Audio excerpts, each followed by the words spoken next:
Tired of keeping your amazing code locked away? This video will show you how to unlock the power of GitHub directly from Visual Studio Code. First, let's get our project ready. Open your project folder in VS Code. This is where all your source code will be now. We need to initialize a Git repository. Navigate to the source control icon.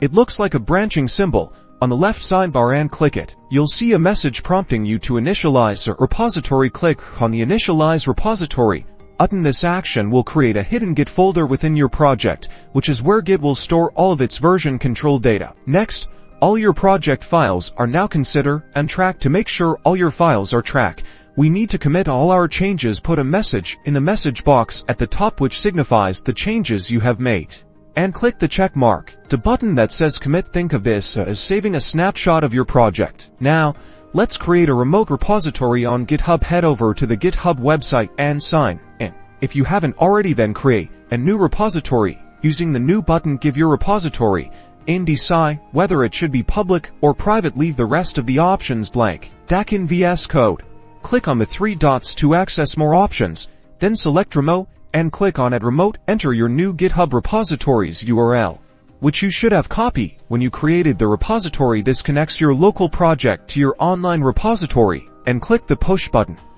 which looks like an up arrow. You may need to log into your GitHub account. Once you successfully log in, your code will be automatically pushed to your GitHub repository. Congratulations, you've successfully pushed your project.